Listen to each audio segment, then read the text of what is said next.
السلام علیکم ورحمۃ اللہ وبرکاتہ۔ بسم اللہ الرحمن الرحیم، الحمد للہ رب العالمین والعاقبۃ للمتقین والصلاة والسلام علی سید الانبیاء والمرسلین، اما بعد فاعوذ باللہ من الشیطان الرجیم، بسم اللہ الرحمن الرحیم۔ قل تعالوا اتل ما حرم ربکم علیکم الا تشرکوا به شیئا وبالوالدین احسانا ولا تقتلوا أولادكم من إملاق نحن نرزقكم وإياهم ولا تقربوا الفواحش ما ظهر منها وما بطن۔ سورہ الانعام آیت نمبر 151۔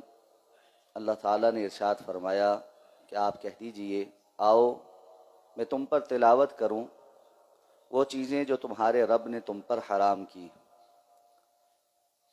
پہلا حکم دیا اللہ تشرکو بھی شیئا، کہ تم اس کے ساتھ کسی کو شریک نہ ٹھہراؤ، یعنی شرک حرام۔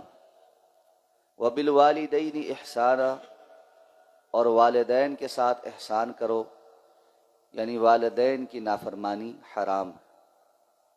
پھر فرمایا ولا تقتلوا اولادکم من املاق، اپنی اولاد کو غربت کی وجہ سے، مفلسی کی وجہ سے قتل نہ کرو۔ نحن نرزقکم وإیاہم، ہم ہی ہیں جو ان کو بھی رزق دیتے ہیں اور تمہیں بھی دیتے ہیں۔ نحن نرزقکم وإیاہم، ہم ہی ہیں جو تمہیں بھی رزق دیتے ہیں اور انہیں بھی رزق دیتے ہیں۔ یعنی ناحق اولاد کا قتل کر دینا یہ حرام ہے۔ آیہ مبارکہ کے اس حصے تک ہماری گفتگو تفصیلاً مکمل ہو چکی ہے۔ اگلا حکم ارشاد فرمایا وَلَا تَقْرَبُوا الْفَوَاحِشَ، اور تم فحش چیزوں کے قریب بھی نہ جاؤ، مَا ظَهَرَ مِنْهَا وَمَا بَطَنَ، وہ بھی جو ظاہر ہیں اور وہ بھی جو چھپی ہوئی۔ فحش اردو میں لفظ فحاشی ہے جو ہم استعمال کرتے ہیں۔ لغتاً عربی زبان میں فحش اسے کہتے ہیں جو اپنی برائی اور قباحت میں حد سے بڑا ہوا ہو۔ اسی لیے اپنی قباحت میں حد سے بڑی ہوئی چیز ہے اور اس کے بھی بہت برے اثرات مرتب ہوتے ہیں، اس لیے یہ بھی فحاشی میں داخل۔ اور اسی طرح زبان سے ایسے کلمات، جملے جو برائی میں حد سے بڑے ہوئے ہوں، جیسے ماں بہن کی گالیاں نکالنا یا عموماً گالیاں دینا، بد کلامی کرنا، دوسروں کی عزتیں اچھالنا، یہ ساری چیزیں بھی فحاشی کے زمرے میں آتی۔ اور اسی طرح مفسرین کرام نے حد سے بڑے ہوئے بخل کو، انسان ایک ہوتا ہے، کسی انسان کا ہاتھ تنگ ہوتا ہے، اس کے مقابل حد سے بڑی ہوئی چیز، قباحت والی چیز یہ ہے کہ بندہ مال کے معاملے میں خسیس ہی ہو جائے، خرچ کرتے اس کی جان جائے۔ ایسے بخل کو بھی علماء نے فحاشی میں ہی داخل کیا۔ یعنی معاشرتی زندگی میں وہ ساری چیزیں جو اپنی قباحت اور اپنی برائی میں بہت بڑی ہوئی ہیں اور ان کے بڑے برے اثرات مرتب ہوتے ہیں، ان سب کے متعلق فرمایا ان کے قریب بھی نہ جاؤ۔ اور اس کی سب سے بڑی علامت اور نشانی انسان کا کردار کا کمزور ہونا اور فحاشی کے کاموں میں آگے بڑھتے بڑھتے بد کرداری میں زنا کا ارتکاب کرنا اس کی بدترین صورت ہے۔ اس لیے حکم یہ دیا ہے کہ اس کام کے قریب بھی نہ جاؤ۔ اس سے ایک بات یہ پتہ چلتی ہے کہ یہ کام انسان یکلخت نہیں کرتا، بلکہ کچھ عوامل ہوتے ہیں جو اس کے قریب لے کر جاتے ہیں اور پھر وہ اس برائی کے اندر مبتلا ہو جاتا ہے۔ قرآن مجید میں اسی لیے اللہ تعالیٰ نے صراحت کے ساتھ یہ بھی فرمایا ہے وَلَا تَقْرَبُوا الزِّنَا، تم زنا کے قریب بھی نہ جاؤ۔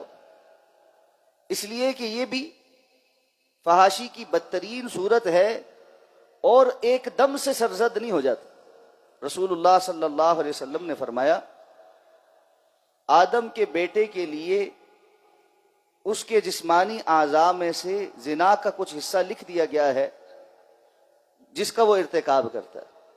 پھر آپ نے فرمایا آنکھ بھی زنا کرتی، زبان بھی، ہاتھ بھی، پاؤں بھی، اور آنکھ کا زنا نامحرم کو دیکھنا، زبان کا نامحرم سے فضول اور بے جا کی شہوت پر مبنی گفتگو ہے، ہاتھ کا زنا اس کا لمس ہے، اور پاؤں کا زنا ایسے معاملات کی طرف چل کر جانا ہے۔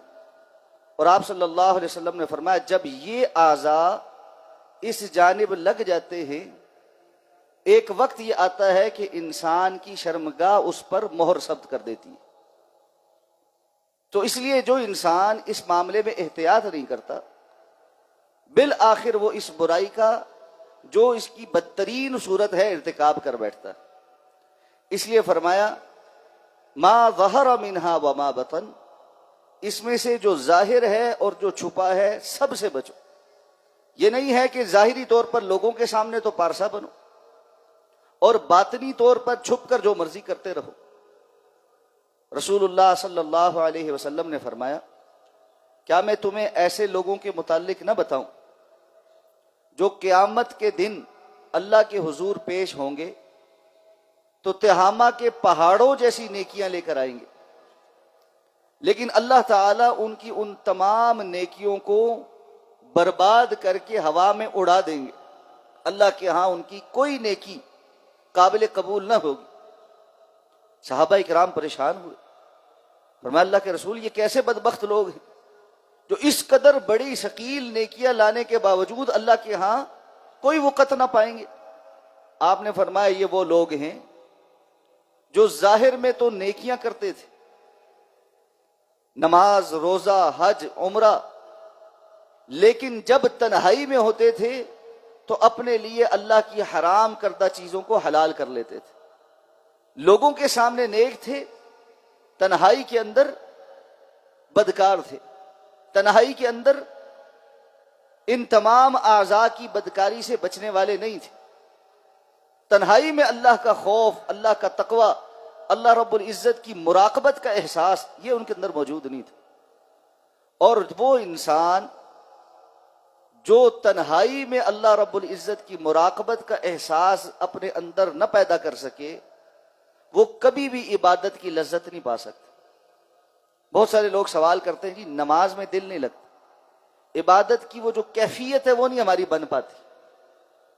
یاد رکھیں جس طرح شوگر کا مریض اگر میٹھا کھاتا رہے پرہیز نہ کرے، وہ جتنی مرضی گولیاں کھائے، جتنی مرضی انسولین لگائے، اس کے لیے کوئی حل نہیں، اس کا علاج نہیں ہو سکتا۔ بالکل اسی طرح فواحشات کا عادی دل اور آنکھ یہ کبھی بھی اللہ رب العزت کی عبادت کی لذت نہیں محسوس کر سکتا۔ جو شخص یہ چاہتا ہے کہ وہ ایمان کی حلاوت محسوس کرے، وہ اپنی عبادت کے اندر ایک شوق اور ذوق محسوس کرے، وہ نماز میں کھڑا ہو تو اس کا دل اللہ رب العزت کے ساتھ جڑ جائے، اس کو اللہ رب العزت کے ساتھ حاضری کا احساس ہو، اللہ کی عنایات اور اللہ رب العزت کی نعمتیں اس کے اوپر نچھاور ہوں، اس کو چاہیے وہ اپنی تنہائی کو صاف اور ستھرا بنائے، پاکیزہ بنائے، اور تنہائی کے اندر اللہ رب العزت کی کا خوف رکھنا، ڈر رکھنا، یہ بہت بڑی نیکی ہے جو اللہ کو بہت زیادہ پسند ہے۔ اسی لیے اللہ کے رسول صلی اللہ علیہ وسلم نے فرمایا قیامت کے دن اللہ تعالی 7 قسم کے لوگوں کو اپنے عرش کے سائے میں جگہ عطا فرمائے۔ ان میں سے وہ شخص بھی ہے جس کو تنہائی میں کوئی حسین جمیل بڑے حسب نسب والی خاتون برائی کی طرف دعوت دے اور وہ اس کو یہ کہے کہ میں اللہ سے ڈرتا ہوں اور اس بات کی طرف مائل نہ ہو۔ اللہ کو یہ عمل اتنا پسند ہے کہ اللہ تعالیٰ ایسے شخص کو قیامت کے روز اپنے عرش کے سائے میں جگہ عطا فرمائے۔ اور رسول اللہ صلی اللہ علیہ وسلم نے فرمایا کہ جو بندہ تنہائی میں اللہ کو یاد کرے،